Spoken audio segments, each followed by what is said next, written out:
Hello and welcome to These Days Are Ours, a Happy Days podcast. I'm Peter. And I'm Joe. And today we are discussing Season 10, Episode 4, A Night at the Circus. Okay, Peter, tell us what happens in A Night at the Circus.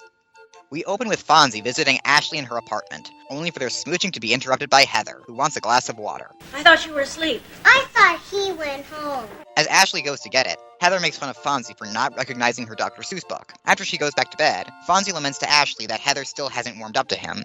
Ashley, I don't know what's happening here. I mean, we've been dating a couple of weeks now. She treats me like a stranger. But vows to win her over. As he and Ashley start kissing again, Heather shouts from her bedroom to know if Fonzie has left yet. At the Cunningham house, Howard has brought home a cutting-edge remote control, but Marion has one up to him on surprises. His niece Casey, daughter of his brother Dick, has come to stay with them since her boarding school in Houston closed down. Thank you so much for letting me stay with you. I don't know where I would have ended up. I'm just so glad to be here. Well, I'm glad you're here, too.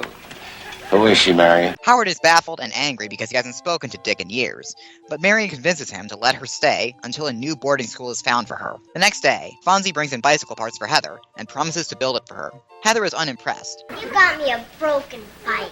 And Ashley asks her to at least be polite. Back at the Cunningham house, Jenny comes over to take Casey to the art museum. Jenny, I didn't know you were interested in art. Oh, no, I'm not interested in all that junk that they put up on the walls, no. Jenny likes the bronze statues. Casey is extremely cheerful about not being in boarding school anymore, and Marion tries to convince Howard to let Casey stay with them permanently. No boarding school. However, Howard likes being alone with Marion, and not having to schedule bathroom usage anymore, and goes to take advantage of that. Fonzie enters to ask Marion for advice regarding which of the dolls he's gotten for Heather is the best choice. Now, this one, she cries.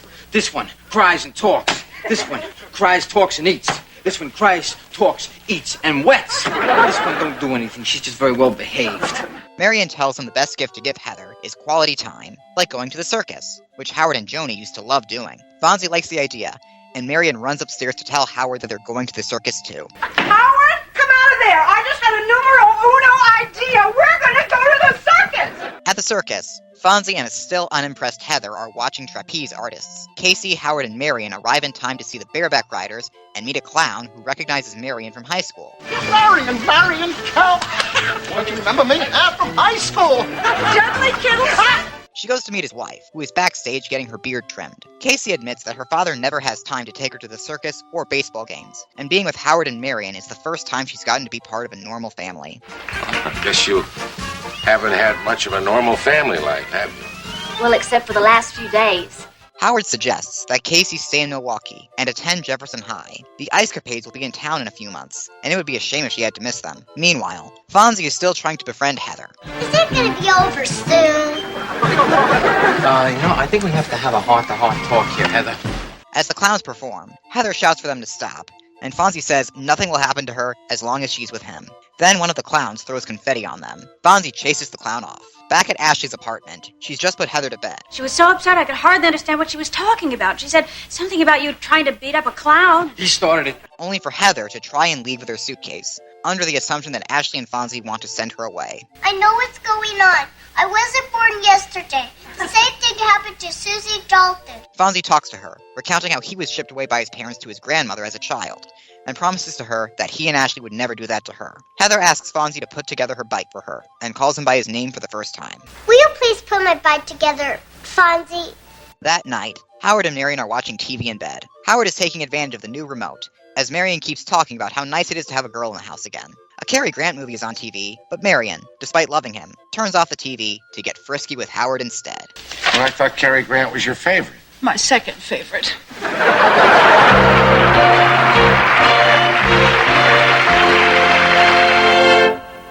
Thank you, Peter. That was A Night at the Circus. It first aired back on October 26, 1982. Happy Days was followed that night by a new Laverne and Shirley, in which Laverne goes to work in an aerospace factory and gets stuck in a spacesuit. Take your protein pills and put your helmet on.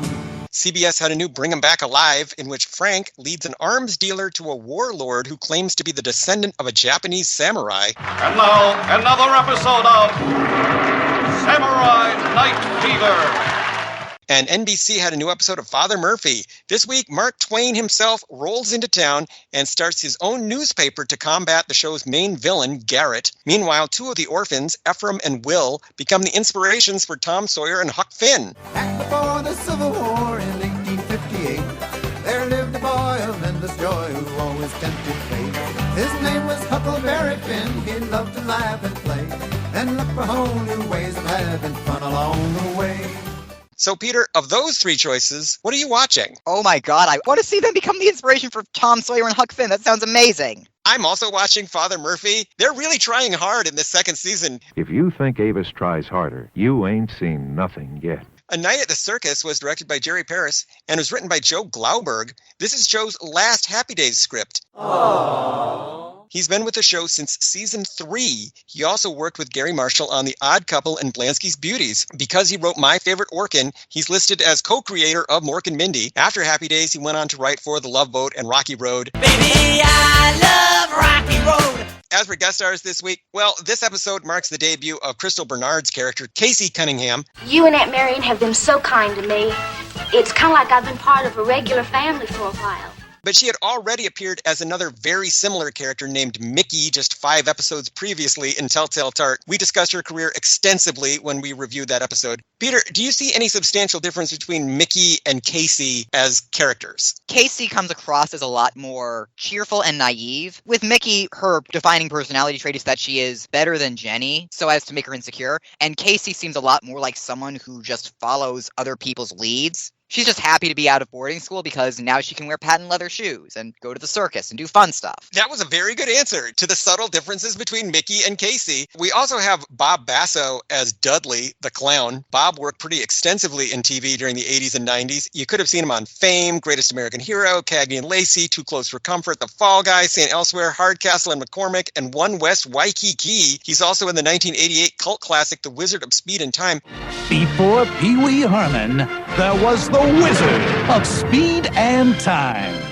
More recently, Bob has become a motivational speaker and author, and he even toured the country giving speeches as Thomas Paine. The French people will not permit symbols of female oppression to be part of their culture. That is our principle. Peter, what did you think of Bob Basso as Dudley, the clown? I loved his appearance. I love that he recognized Marion, and she recognized him back through all the clown makeup. And I love that they went to go hang out backstage with his wife, who has a beard. I just love that part. It's kind of a runner that Marion has a knack for just making friends with anyone she comes across. And I love that we can add professional circus clown to that list of friends. Bob Basso makes Dudley a very ingratiating character. It's nice that Marion recognizes him through the makeup and wants to hang out with him. Speaking of clowns, though, the actors playing the Birdseed brothers are not credited. And now, here they are, the Birdseed Brothers Volunteer Fire Department. Do you think those were real clowns, or do you think they just got some extras and put clown costumes on them? I don't know. It's probably the latter, just because the clowns don't do any really complicated clowning in this episode. No, there are some professional clowns like Bill Irwin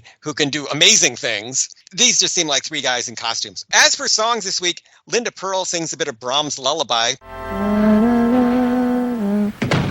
German romantic composer Johannes Brahms published his Wiegenlied, or Cradle Song, for voice and piano in 1868. He actually wrote it for his childhood crush, Bertha Faber, when she had her second son. Aww. And at the circus, we hear Entrance of the Gladiators.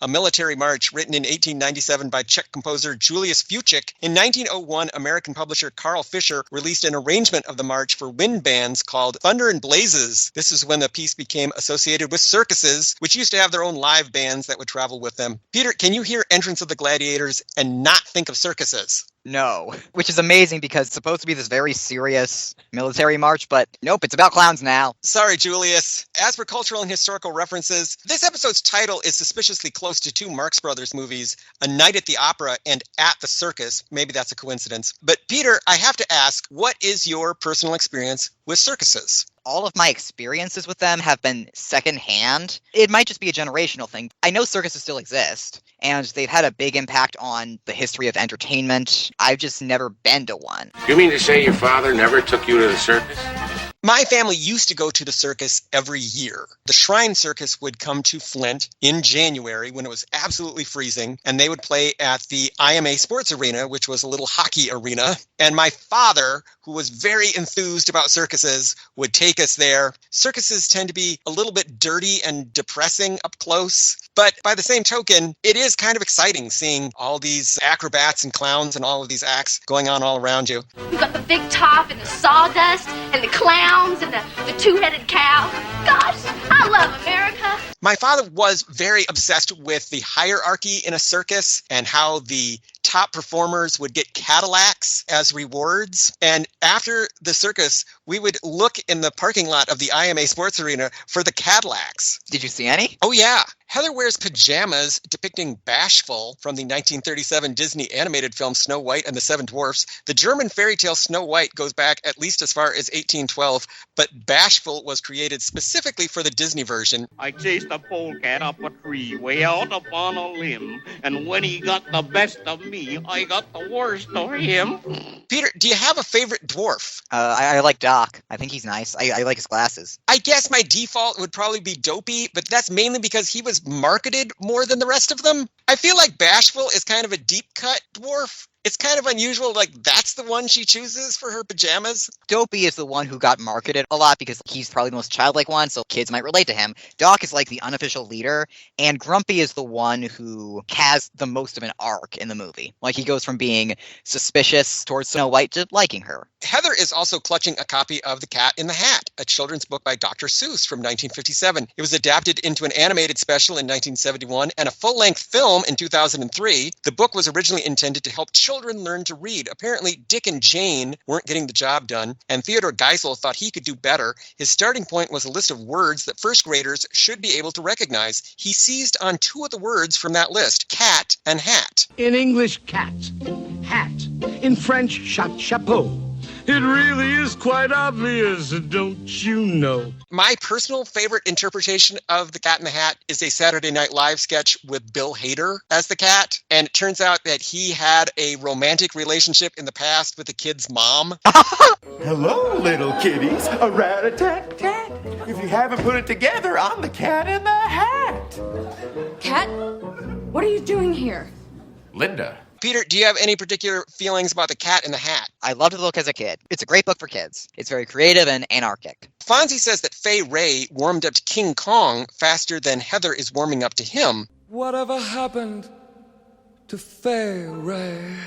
Canadian-born actress Fay Ray is best known for her role as Anne Darrow in the 1933 film King Kong. Anne is a young woman who becomes the object of obsession for a giant gorilla that has been taken from his island home and transported to New York. Have you taken in any of the recent King Kong movies? I have not. I think I've heard good things about Kong Skull Island. A subplot in this episode involves Howard buying a TV with a remote control. Remote controls debuted in the 1950s, but became more common in the 1960s as the price and size decreased. But I kind of want to see those early giant remote controls. I pictured a remote control like the size of a throw pillow. The State Department has deployed Howard's brother Dick to the Congo. Where is that good-for-nothing brother of mine anyway? He is working for the State Department in the Congo. A region in Central Africa. This is rooted in historical fact. In August 1960, the U.S. government launched a covert operation in the Congo lasting almost 7 years, initially aimed at eliminating Prime Minister Patrice Lumumba from power and replacing him with a more moderate pro-Western leader. Oh, yikes. They've got to be protected, all their rights respected, till somebody we like can be elected. Lumumba was soon overthrown and assassinated, but American meddling in the Congo continued for several years. We made things worse and killed lots of people. We do that a lot. So Howard's brother probably has some blood on his hands. There's blood on your hands, Mrs. Thatcher. Marion says, don't be such a Mr. Bluster. She's referring to a marionette from the 1950s children's show, Howdy Doody. As his name implies, Mr. Bluster was a crotchety, curmudgeonly old fellow. Kiddies, the envelope must be of a certain kind. It must be round and small, exactly like this. Fonzie brings in a box marked Brown's Cycle Works. This is a real company, but they sell motorcycles, not children's bikes. This is a girl's bike. This is for a little girl. Jenny says she goes to the art museum to look at the bronze Greek statues. I thought ancient Greek statues were made of marble, which many were, but the artists of that time used a variety of materials, including wood, terracotta, iron, and yes, bronze. The big art museum in Milwaukee is called the Milwaukee Art Museum. It's located on the lakefront and is one of the largest art museums in America with over 25,000 exhibits. So if you're ever in Milwaukee, Peter, you gotta stop by. Yeah, sure. I like art museums. Jenny says that Casey still thinks she's on Texas time. Houston and Milwaukee are in the same time zone, the Central. And I would have to say that the Central is the most rocking of all time zones. Wouldn't you agree, Peter? Yes. Scientists made different time zones according to the Earth's rotation with respect to the sun. But how? Casey says that at her boarding school, she was not allowed to wear patent leather shoes. Patent leather is a type of coated leather with a high gloss finish. The coating was originally made of linseed oil. Today, it's plastic. Ironically, the inventor of patent leather, Seth Boyden of Newark, New Jersey, did not patent his creation. Go! Patent leather became trendy in the 1960s. As for why it would be banned, perhaps it was too flashy. There was also an urban legend that the shoes were so reflective, they would allow people to see up a woman's skirt. Had you ever heard that, Peter? I'm pretty sure I had, although I think it died out by the time I was growing up just because women can wear pants now. When Fonzie is talking about the circus, he mentions Jojo the Dog-Faced Boy, a Russian sideshow performer who was brought to America by P.T. Barnum in 1884. Like his father, Jojo suffered from hypertrichosis, meaning excessive hair growth over the entire body. At Barnum's insistence, Jojo, whose real name was Fyodor Yevtushchev, would bark and growl like an animal during performances, though in real life he actually spoke several languages. I have been hyperfixating on sideshows and sideshow history lately. They're kind of a fascinating intersection between popular entertainment in America and disability history and just all of these fascinating and very sad and interesting things. Fonzie says he and Heather will be tighter than Jack Benny and his wallet. Jack Benny was an enormously popular comedian who worked for decades in film, television, and radio, usually playing a fictionalized version of himself. His persona was of a vain, pompous cheapskate who lied about his age and was ridiculously stingy with his money. If I were cheap, would I have bought all these little Debbies? Casey mentions playing Monopoly with Howard and Marion. As we know from many previous episodes, the Cunninghams are dedicated Monopoly players. Although this board game's roots go back to 1903, the commercial version of the game from Parker Brothers debuted in 1935 in the middle of the Great Depression. An average game lasts anywhere from 1 to 4 hours. Peter, can you imagine a 4-hour game of Monopoly? Oh, God. Howard says that the Icecapades will be here in a few months, and it would be a shame to miss Dick Button. Dick is a retired Olympic figure skater from New Jersey who toured with the Icecapades for several years following his retirement from competition in the 1950s. He was also attending Harvard Law School at this time in his life. In 1964, he tried to start his own show, Dick Button's Ice Travaganza, but it lost money and soon closed. Dick stayed in the public eye as a skating commentator on ABC. If that doesn't put a finizzle in her schnizzle, nothing else will.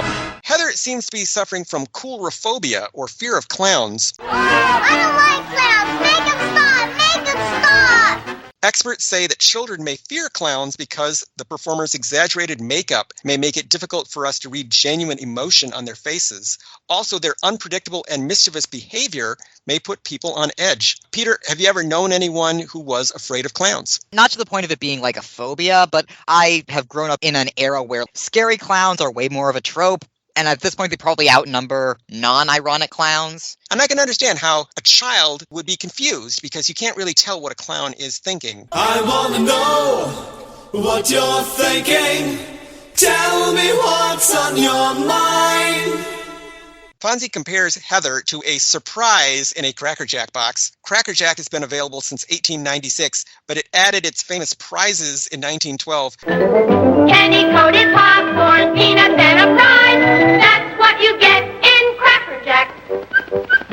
These would be items of trivial value like temporary tattoos or decoder rings. In recent years, however, even these have become too expensive, and so were replaced with paper prizes in 2016. Have you ever gotten an actual toy surprise in a box of Cracker Jack? Nope. And I don't think I've ever gotten a box of Cracker Jacks, just the bags. Well, the boxes are actually now at dollar stores everywhere. You can get like 3 packs of them for $1. But the most fun thing was getting like a tiny magnifying glass or something out of them. But you can't do that anymore because it's too expensive. In the tag, Howard points to a movie on on TV and says that Cary Grant is Marion's favorite. This is a callback to the episode Allison, in which Marion says that the British-American screen star Cary Grant is her dream boy. Cary retired from pictures after 1966, but of course he had decades of classics that continue to be rerun on TV to this very day. Other observations this week. Fonzie mentions that he had an uncle named Mr. Fonzarelli. You know Mr. Fonzarelli, that's my uncle, you know? Have we ever met this uncle, or is Fonzie just making this up as something to tell Heather? I think Fonzie might just be making him up. Is Jenny still in high school? She must be, but I always thought she and Joanie were the same age. What's going on there? The most I can conclude is that maybe Jenny got held back a year. That's what must have happened, because in the opening credits, we see her at Jefferson High riding on a bicycle with Casey and Flip. Okay, so the scandal involving Casey's boarding school in Houston. Oh, it's quite a steamy tale. Headmaster, junior class, lots of pictures. Thank you, Jenny. Is it what I think it is? It sure sounds that way. Peter, what do you think?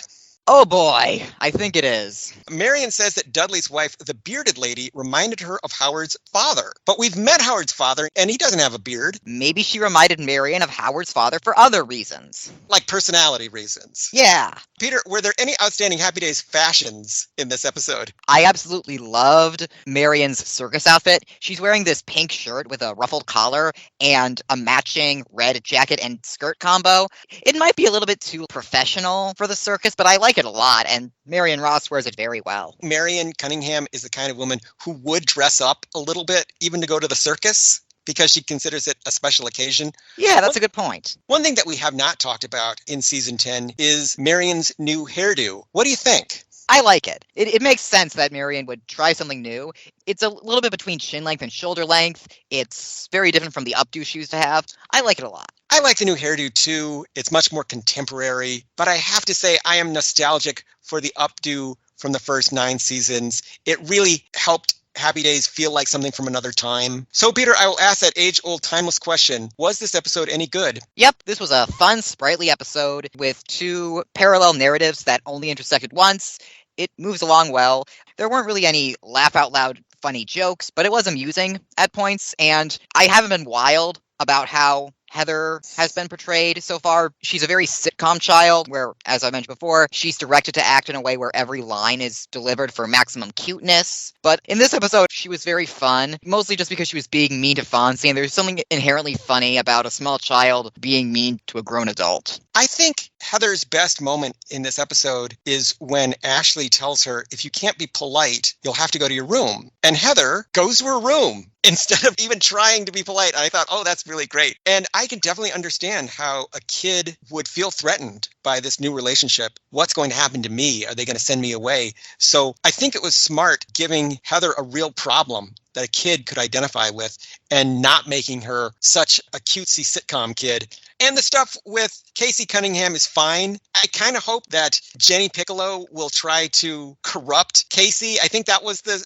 direction the story seemed to be going. She's going to corrupt her by taking her to the art museum. I mean, even if you're only going to ogle the Greek statues of naked men, still, there are worse ways to corrupt someone. Well, yes. This is still a primetime ABC sitcom, so there's only so far they can go. But I like that dynamic, and this gives Jenny something to do with Joanie being gone. That gives Jenny a reason to stay on the show. All in all, I was pleased with A Night at the Circus, and I'm still cautiously optimistic for the rest of season 10. So, Peter, how can people keep up with us and find out about all the wonderful things that we are doing? Listeners can follow us on Twitter at Fonzie Podcast. They can follow me on Twitter at Peter Wolfranc. That's PeterVulfranc. And they can follow me on Twitter at Joe_A_Blevins. They can find this podcast online at thesedaysaroours.libsyn.com. And they can email us with questions, comments, and concerns at thesedaysaroourspodcast@gmail.com.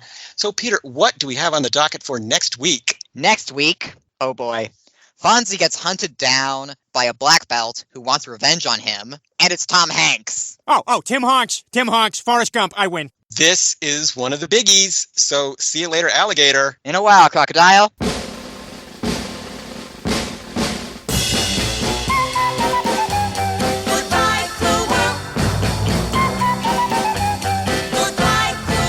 Oh, goodbye, cruel world. I'm off to join the circus. Gonna be a broken-hearted clown. Paint my face with a good-for-nothing smile, 'cause a mean, fickle woman turned my whole world upside down. Linda.